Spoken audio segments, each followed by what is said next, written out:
Hello दोस्तों, आइए दिशा academy में आपका स्वागत है। आज हम उत्तर प्रदेश बजट देखने चल रहे हैं, जो महत्वपूर्ण बिंदु है। ये नोट्स ऋचा पांडे जी का है, काफ़ी अच्छा बनाए हुए हैं। तो पहला है कि वित्त मंत्री सुरेश खन्ना द्वारा पेश जो बजट हुआ है 20 फरवरी 2025 को पेश हुआ है, जिसमें ये पूछा जा सकता है कि किस वित्त मंत्री ने पेश किया है। तो सुरेश खन्ना जी द्वारा पेश किया गया है। बजट का आकार क्या है? 8,08,736 करोड़ रुपए है। इसको 4 टर्म में 8.09 याद कर सकते हैं या एक बढ़ा के याद कर सकते हैं। और लास्ट में 36 7 में से एक घटाएंगे, जैसे देखिए 8,08,736, तो एक का डिफरेंस कर दिया गया। पिछले साल की तुलना में 9.8% यह बजट बढ़ा है। अर्थव्यवस्था लक्ष्य $1 ट्रिलियन है। महाकुंभ की इसमें बात किया गया है। 144 साल बाद ऐसा अवसर आया था। ऋग्वेद यजुर्वेद में इसका जिक्र किया गया है। 53 करोड़ लोग प्लस लोग इसमें शामिल हुए हैं। 10 सेक्टर में फोकस किया गया था। तो 10 सेक्टर पर अब की बार अर्थव्यवस्था में फोकस किया गया है। तो वो 10 सेक्टर कौन कौन से हैं? कृषि है, अवस्थापना है, उद्योग है, आईटी क्षेत्र है, इलेक्ट्रॉनिक्स है, स्वास्थ्य एवं परिवार कल्याण है, शिक्षा, पर्यटन है, नगर विकास है, वित्त सेवाएं हैं, ऊर्जा एवं पूंजीगत निवेश पर सरकार ने 10 सेक्टरों पर विशेष ध्यान दिया है। ये पूछ सकते हैं कितने सेक्टरों पर विशेष ध्यान दिया गया है। तो 10 सेक्टरों पर ध्यान दिया गया है। राजकोषीय घाटा का अनुमान कितना है? तो 2.97% 97% राजकोषीय घाटा का अनुमान है।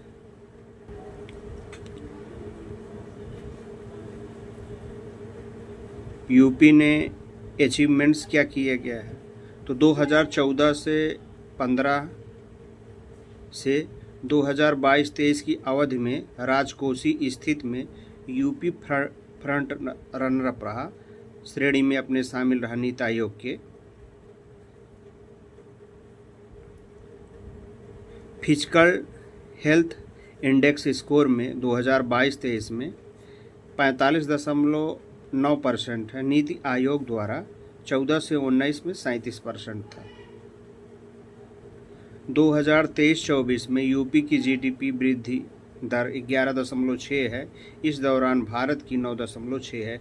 क्योंकि जीडीपी वृद्धि दर पूछ सकता है, क्योंकि भारत की वृद्धि दर से ज़्यादा था। क्योंकि यूपी का 11.6% है और भारत का 9.6% है। ये बार पूछा जा सकता है। अब जैसे दोनों जीडीपी में अंतर देख लेते हैं, कितने का? 2 का है। 9 2 11, 11.6 यूपी का, 9.6 भारत का है।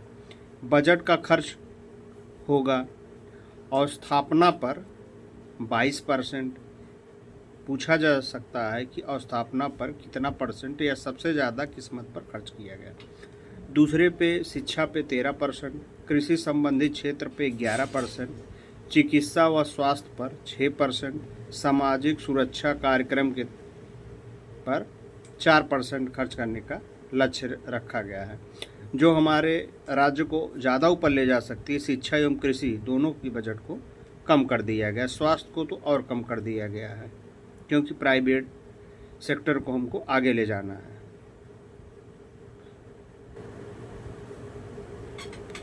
आर्टिफिशियल इंटेलिजेंस सिटी की स्थापना होगा कहाँ पे? लखनऊ पे। लखनऊ में टेक्नोलॉजी रिसर्च ट्रांसलेशन पार्क की स्थापना 3 करोड़ रुपए की लागत से लखनऊ में की जाएगी।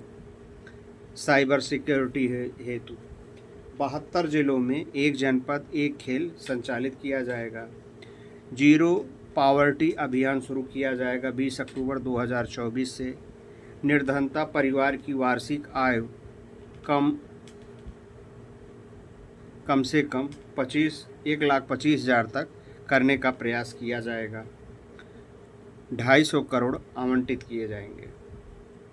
तो इसमें सीधे सीधे बात ये पूछा जा सकता है कि आर्टिफिशियल इंटेलिजेंस सिटी की स्थापना कहाँ की जाएगी? लखनऊ में की जाएगी। कितने लागत से? 3 करोड़ की लागत से किया जाएगा। 72 जिलों में एक जनपद एक खेल का आयोजन किया जाएगा। जीरो पावर्टी अभियान शुरू किया जाएगा 20 अक्टूबर 2024। इसका लक्ष्य क्या होगा कि कम से कम 1,25,000 रुपये तक उनका इनकम करने का लक्ष्य होगा, जिसके लिए सरकार 250 करोड़ रुपए आवंटित करेगी। प्रधानमंत्री किसान सम्मान निधि योजना 79,500 करोड़ रुपए डीबीटी के से ट्रांसफ़र हुए हैं और 3 करोड़ किसानों को इसका लाभ मिला है। प्रधानमंत्री फसल बीमा योजना के तहत 496 करोड़ रुपए क्षतिपूर्ति दी गई है 10 लाख बीमा किसानों को। पीएम कुसुम योजना के तहत 22,089 सोलर पंप लगे हुए हैं। आयुष्मान कार्ड जारी 5.13 करोड़ रुपए से। कृषक मृत्यु दिव्यांग हेतु मुख्यमंत्री कृषक दुर्घटना कल्याण योजना 14 सितंबर 2019 को लागू हुआ है। अब इसमें जैसे महत्वपूर्ण बिंदु क्या है कि प्रधानमंत्री किसान सम्मान निधि कितना भेजा गया, तो 3 करोड़ किसानों को 79,500 करोड़ रुपए यूपी में भेजा गया। प्रधानमंत्री फसल बीमा योजना के लिए कितना क्षतिपूर्ति भरा गया, तो 10 लाख बीमित किसानों के को 496 करोड़ रुपए दिए गए। ये बीमा तो करा लिया हो जाता है, लेकिन कंपनियां देती नहीं हैं। जैसे ज़्यादातर जो कंपनियां करती हो फ़ायदे में रहती है, इसीलिए किसान दौड़ता रहता है, मिलना जुलना कुछ नहीं, इतना दे देंगे कि कोई फ़ायदा ही नहीं होगा दौड़ने का आपका। और पीएम किसान योजना के तहत काफ़ी अच्छी योजना है। 22,089 सोलर पंप लगे हुए हैं। आयुष्मान कार्ड जारी 5.13 करोड़ रुपए करोड़ यूपी में आयुष्मान कार्ड जारी किए गए हैं के तहत कृषक मृत्यु दिव्यांगता हेतु मुख्यमंत्री कृषक दुर्घटना कल्याण योजना लागू 14 सितंबर 2019 से लागू किया गया है। तो कृषक मृत्यु दिव्यांग हेतु मुख्यमंत्री कृषक दुर्घटना योजना 14 सितंबर 2019 से लागू किया गया है। औसत गन्ना उत्पादन 85 टन प्रति हेक्टेयर अर्थात 72 टन से बढ़कर 370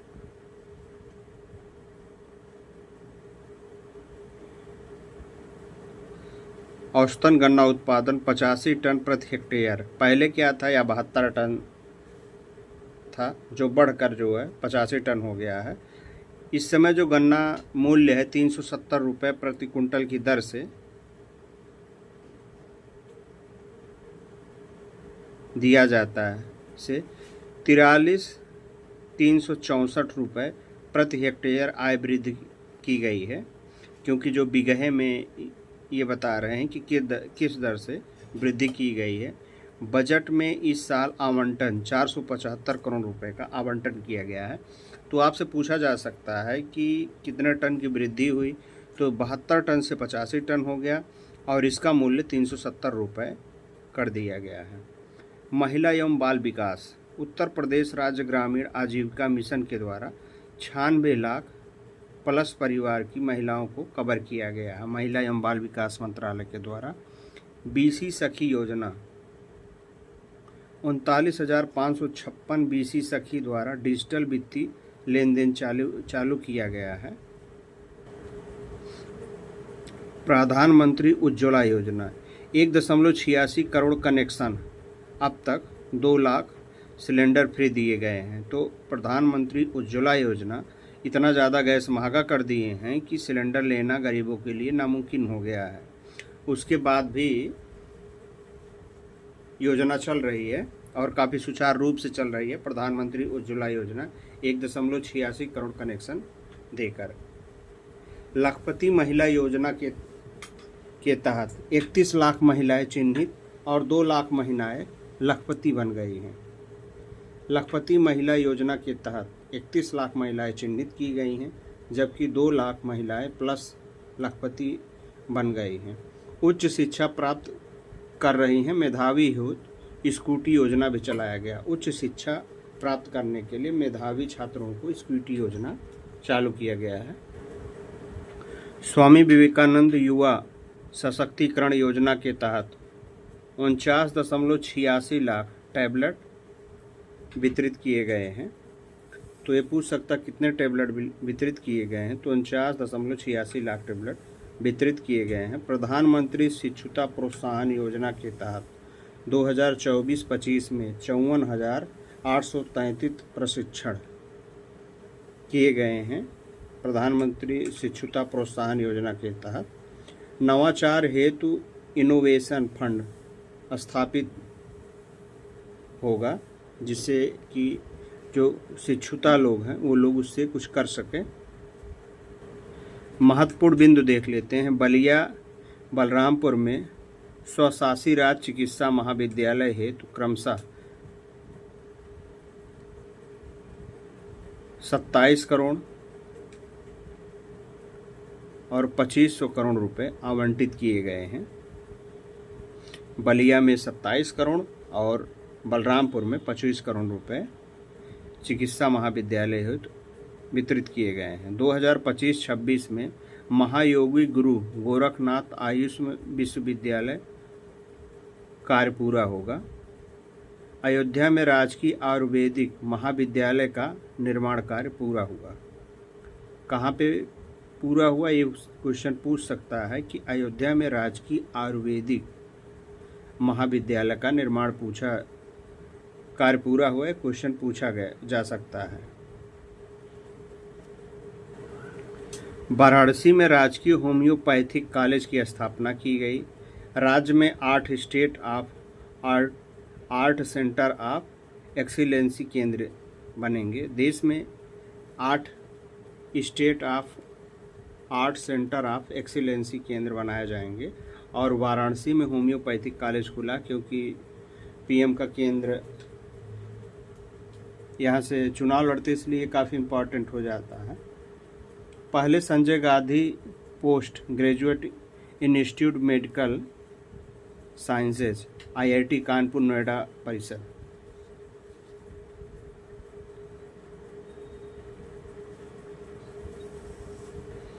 गंगा एक्सप्रेसवे को प्रयागराज, मिर्जापुर, वाराणसी, चंदौली व सोनभद्र तक जोड़ने हेतु 50 करोड़ रुपए का प्रस्ताव रखा गया है। तो इसमें पूछा जा सकता है कि गंगा एक्सप्रेस वे को प्रयाग, मिर्जापुर, वाराणसी, चंदौली व सोनभद्र तक जोड़ने हेतु कितने रुपए का आवंटन किया गया है, या इसके मार्ग में कौन कौन है, ये शब्द पूछा जा सकता है। इस योजना को बिंद एक्सप्रेस के नाम से भी जाना जाएगा। सौर ऊर्जा नीति 2022 के तहत 2025-26 में प्रशिक्षण दिया जाएगा 3000 सूर्य मित्रों को। इसको बनाने के लिए, सौर ऊर्जा नीति को आगे बढ़ाने के लिए 2025 से 26 तक प्रशिक्षण दिया जाएगा 3000 सूर्य मित्रों को। 16 नगर निगम व नोएडा शहर को सौर नगर बनाया जा रहा है। किसको बनाया जा रहा है? 16 नगर निगम व नोएडा शहर को सौर ऊर्जा नगर के रूप में स्थापित करने की योजना है। अयोध्या को आदर्श सौर नगर के रूप में विकसित किया जा रहा है। श्री बांके बिहारी मंदिर मथुरा वृंदावन कॉरिडोर भूमि क्रय व निर्माण हेतु क्रमशः 100 करोड़ 50 करोड़ रुपए प्रस्तावित किए गए हैं। तो किसको प्रस्तावित किए हैं? मथुरा और वृंदावन। मथुरा को 100 करोड़ और वृंदावन को 50 करोड़ रुपए बांके बिहारी मंदिर कॉरिडोर के रूप में प्रस्तावित किया गया है। नंद बाबा दुग्ध मिशन के लिए 203 करोड़ रुपए प्रस्तावित किए गए हैं। नैमिषारण सीतापुर में वेद विज्ञान केंद्र स्थापित हेतु 100 करोड़ रुपए स्थापित किए गए हैं। मेरठ खेल विश्वविद्यालय के लिए 223 करोड़ रुपए। मुख्यमंत्री ग्राम जोड़ो योजना के तहत इलेक्ट्रॉनिक बस खरीद व चार्जिंग स्टेशन हेतु 100 करोड़ रुपए प्रस्तावित किया गया है। प्रदेश में 20 नए कृषि विज्ञान केंद्र की स्थापना प्रदेश के कुल 89 विज्ञान केंद्र संचालित किए जाएंगे। तो इसमें जो देखने वाली बात क्या है कि पूछ सकता है कि नंद बाबा दुग्ध मिशन कितना आवंटित किया, 203 करोड़।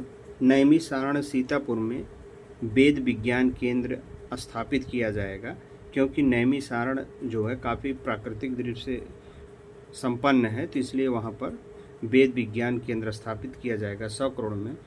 और जो मेन पॉइंट है, मेरठ खेल विश्वविद्यालय कहाँ स्थापित किया जाएगा, 2023 में मेरठ में। मुख्यमंत्री ग्राम जोड़ो योजना के तहत इलेक्ट्रॉनिक बस खरीद व चार्जिंग हेतु 100 करोड़ रुपए, क्योंकि भारत सरकार हो या केंद्र सरकार हो, सौर ऊर्जा की तरफ बहुत तेज़ी से बढ़ रहा है। प्रदेश में 20 नए कृषि विज्ञान केंद्र की स्थापना की मंजूरी मिली है। प्रदेश में कुल 89 कृषि विज्ञान केंद्र संचालित है मौजूदा हालत पे, 20 और हो जाएंगे तो 109 हो जाएगा। महात्मा बुद्ध कृषि एवं प्रौद्योगिकी विश्वविद्यालय की स्थापना हेतु 100 करोड़ रुपए स्थापित किए हैं। किसके लिए? महात्मा बुद्ध कृषि एवं प्रौद्योगिकी विश्वविद्यालय की स्थापना है। माँ विंध्यवासिनी राज्य विश्वविद्यालय हेतु 50 करोड़ दिए गए हैं। माँ विंध्यवासिनी राज्य विश्वविद्यालय हेतु कितने करोड़? 50 करोड़ दिए गए हैं। आगरा में साइंस सिटी हेतु 25 करोड़, आगरा में साइंस सिटी हेतु 25 करोड़ रुपए। वाराणसी में साइंस सिटी नक्षत्रशाला के लिए 5 करोड़ दिए गए हैं। साइंस सिटी हेतु 25 करोड़, वाराणसी में साइंस सिटी व नक्षत्रशाला के लिए 5 करोड़ रुपए दिए गए हैं। चित्रकूट में इन्फार्म विकास हेतु 50 करोड़ रुपए और गोरखपुर में उत्तर प्रदेश वानिकी एवं प्रौद्योगिकी विश्वविद्यालय स्थापना हेतु 50 करोड़ रुपए दिए गए हैं। Uttar Pradesh state capital region के तहत शामिल जिले लखनऊ, हरदोई, सीतापुर, बाराबंकी, रायबरेली एवं उन्नाव हैं। तो इसमें पूछा जा सकता है कि चित्रकूट इन्फॉर्म विकास के लिए कितने करोड़? 50 करोड़। गोरखपुर में उत्तर प्रदेश वानिकी एवं औद्योगिक विकास संस्थान हेतु कितना रुपया आवंटित किया गया है? 50 करोड़ आवंटित किया गया है। Uttar Pradesh state capital region के तहत शामिल जिले लखनऊ, हरदोई, सीतापुर, बाराबंकी, रायबरेली एवं उन्नाव 6 जिले को स्टेट कैपिटल रीजन के रूप में शामिल किया गया है। पूछ सकता है कि कौन कौन जिले हैं, ऑप्शन में दे सकता है लखनऊ, हरदोई, सीतापुर, बाराबंकी, रायबरेली एवं उन्नाव, ये 6 जिले हैं। इसका प्रस्ताव 2024 में प्रस्तावित किया गया था। कृषि क्षेत्र की क्षमता व कौशल विकास व विश्व बैंक सहायतित योजना यूपी एग्री हेतु क्रमशः प्रस्तावित 200 करोड़ रुपए इसको प्रस्तावित किया गया है। जालौन में 500 मेगावाट की सौर ऊर्जा परियोजना स्थापित किया जाएगा, जिसके लिए 150 करोड़ रुपए आवंटित किया गया। कोल इंडिया प्लस यूपी विद्युत उत्पादन निगम द्वारा इस पे 2500 करोड़ रुपए खर्च किए जाएंगे।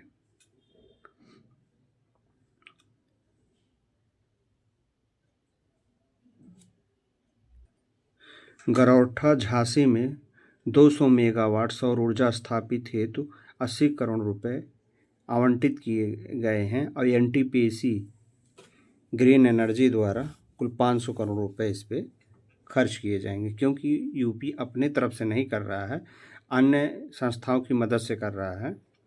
कृषि क्षमता और कौशल को बढ़ाने के लिए विश्व बैंक की सहायता से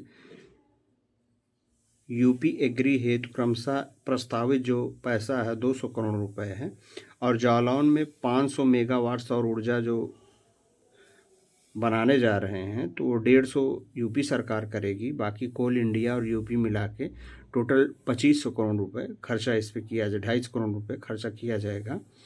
और गरौठी झांसी में 200 मेगावाट सौर ऊर्जा स्थापित हेतु 80 करोड़ रुपए यूपी सरकार, जबकि एनटीपीसी ग्रीन एनर्जी के तहत 500 करोड़ रुपए खर्च करेगी। यूपी का सौर ऊर्जा लक्ष्य